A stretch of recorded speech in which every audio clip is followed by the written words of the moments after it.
the other thing about marriage, this is really worth knowing too, is that I learned this in part from reading Jung. It's like, what do you do when you get married?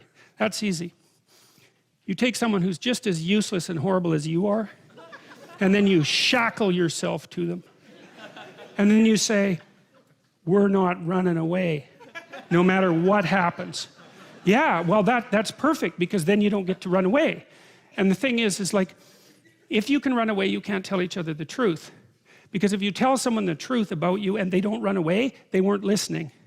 And so if you don't have someone around that can't run away, then you can't tell them the truth. And so that's part of the purpose of the marriage. It's like, okay, I'll bet on you, you bet on me. It's a losing bet, we both know that. But given our current circumstances, we're unlikely to find anyone better. That's for sure. You know, there's two things that come off of that. One is, you know, people are waiting around to find Mr. or Mrs. Right. It's like, here's something to think about, man, to put yourself on your feet right. If you went to a party and you found Mr. Right, and he looked at you and didn't run away screaming, that would indicate that he wasn't Mr. Right at all, right? It's like the old Nietzschean joke, if someone loves you, that should immediately disenchant you with them. Right, or it's the Woody Allen joke, I never belonged to a club that would take me as a member. So that's a very interesting thing to think about. And so you're going to shackle yourself to someone who's just as imperfect as you are. And then the issue is you might be in a situation where you can actually negotiate, because you might think, well, there's some things about you that aren't going so right, and there's some things about me that aren't going so right, and we're bloody well stuck with the consequences for the next 50 years.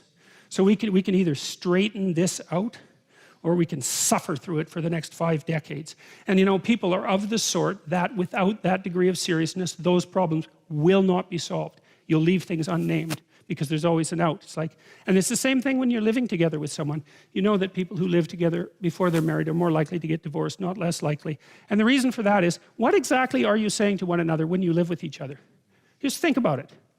Well, for now, you're better than anything else I can trick. But I'd like to reserve the right to trade you in.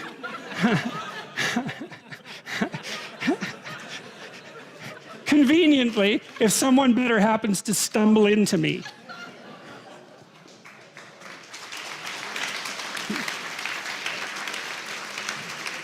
Well, how could someone not be insulted to their core by an offer like that? Now, they're willing to play along with it because they're going to do the same thing with you. Now, well, that's exactly it. It's like, yeah, I know you're not going to commit to me, so that means you don't value me or our relationship above everything else.